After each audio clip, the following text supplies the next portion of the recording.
Hey guys, welcome to our exciting podcast. This time we are going to talk about Zack's new version of Justice League. Here we have Force Fiction. Hey guys. Welcome. So, this time let me ask you a question. Yep, sure.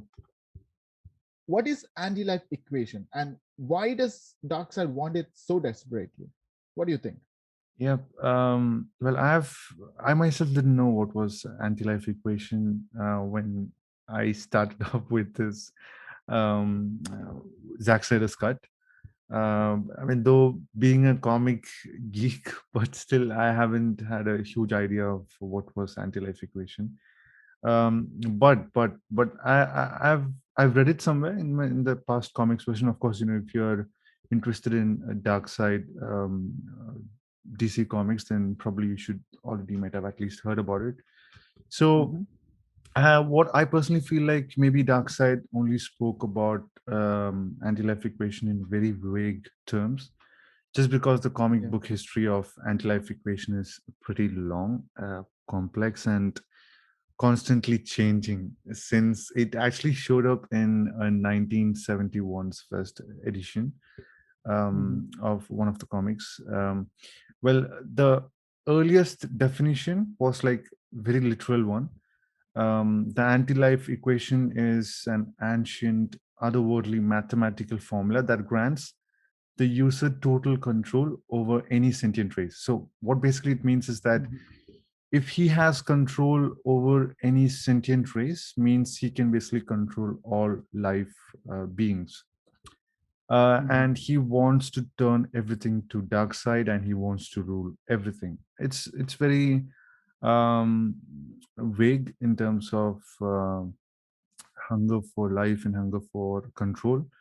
There is Mhm. something called as life equation at the same time, but let's just not get into deep into that particular set of information right now. But speaking in terms of anti-life equation, I guess if ever we are going to see the second part of Justice League 2 when they're going up Mhm. against Dark Side, he's going to follow up with his traditional method. He's going to bring up his parademons and Dsat and whoever it is, his other slimy villains in alongside him, and he's just going to go battle against the main Justice League.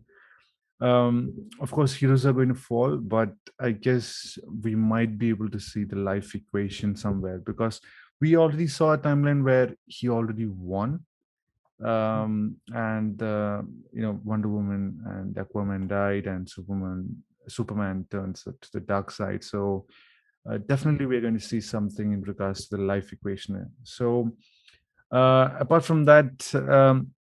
I just really hope to see Justice League Part 2 in terms of anti-life equation. Yeah. So we might get to see some more information about this in Justice League 2. I hope Yeah, so. exactly. Let me just hit you up with one final question. Um, Mhm. you have watched the Zack Snyder cut. I also did, but who's your favorite character in the whole version and why?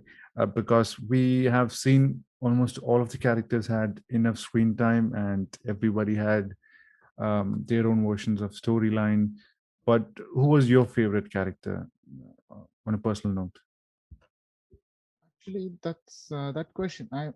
If I think about the characters, I would actually have a mixed feeling Hmm. regarding the favorite character because Yeah, all of them had really good role in this movie.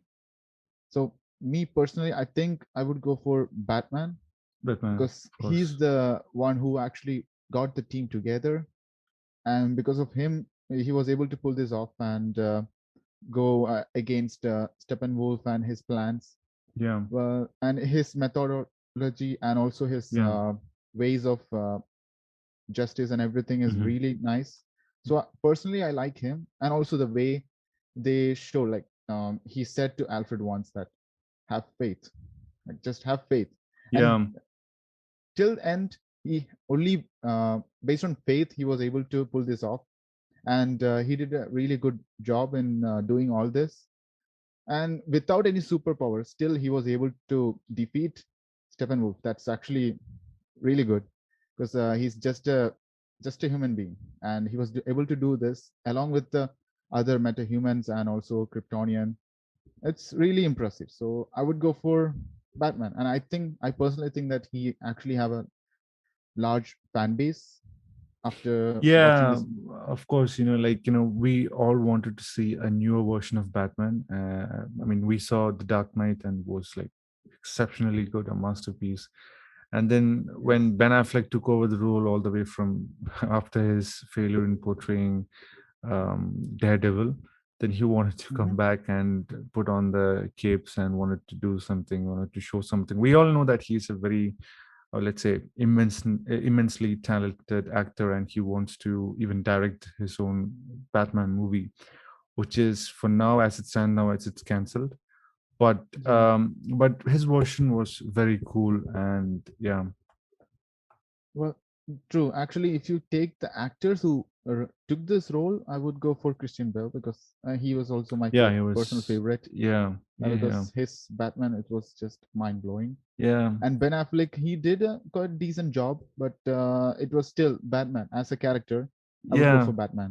I Yes. mean, the thing was like, I mean, when I watched the Zack Snyder cut the second time, and one of the executive producers was Christopher Nolan. So when I saw his name, it kind of like popped into my head. Okay, Christian Bale Batman, how nice it was. You know, everyone was inspired by that Batman. Like literally everyone. Like it's kind of motivating Yeah. for me personally as well. So so it was such a huge task for Zack Snyder to portray this kind of character. I mean, Batman as a character in a very good way, because Josh Whedon has just utterly failed to do that, and he just wanted Hmm. to have a brighter version of DC Comics, which is never going to happen because they all of the characters are like kind of dark, and that's how the movie should be made in terms of DC Comics. Yeah. Yeah. True. So, well, that being said, thank you guys for watching this podcast. And also, you can actually watch the first part of this podcast with a link above and also in the description. So, catch you up next week with Falcon and the Winter Soldier. Thank you Thank you, for its attention. guys. Thank you. Thank you. Bye bye. Bye.